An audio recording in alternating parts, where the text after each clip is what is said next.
All right, we're hanging out here at Oshkosh. It's July 20th, 2025. Day zero, technically, we've been here for a few days, but Oshkosh Airventure starts tomorrow. This is Basecamp112. I'm gonna show you around.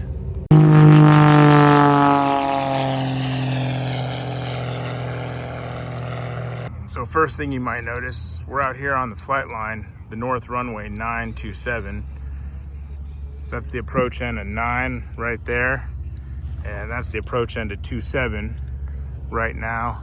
Planes are coming from the west, landing to the east, and I don't see anybody on arrival, but let's go to the campsite.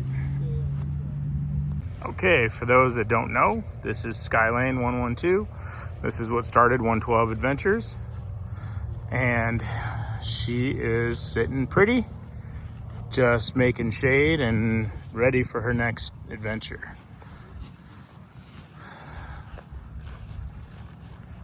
This is the Gazelle T4 tent that we picked up last year. It's kind of a monstrosity, but it's, well, I don't want to say storm-proof, but it's pretty good in weather, and it sets up in 90 seconds. So that's pretty cool.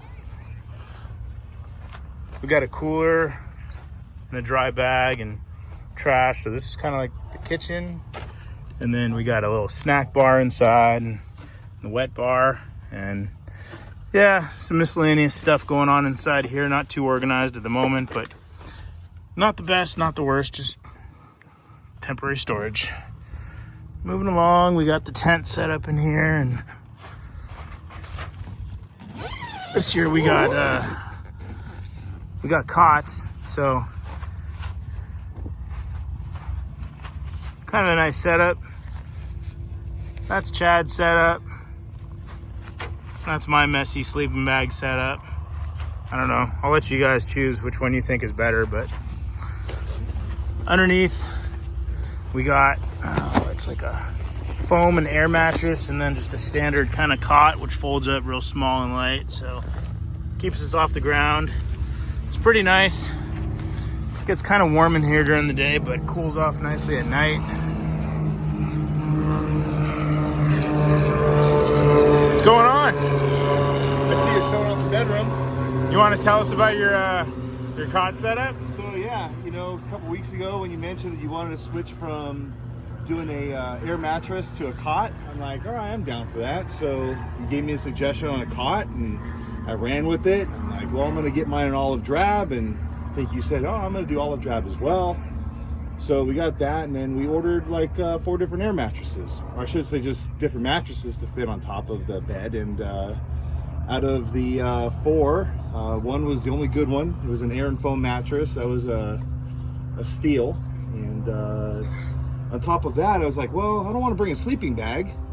So I kind of set it up like home, you know. I put a mattress protector on there, got a 700 count Egyptian thread sheet set, and then I was like, man, this place gets a little chilly at times.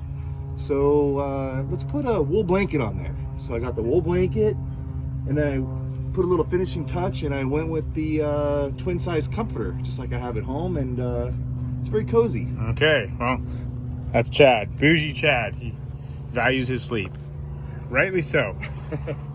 So what else? Yeah, airplane also doubles as a towel rack. Very handy for drying your towel as long as it's not raining. We got solar lights set up. Can't see them at the moment, but they're strategically placed around the campsite, so we get some nice ambiance and lighting for safety at night. We're using the big screw tie down set, or a big screw tie down kit, whatever you call it, but these are pretty awesome.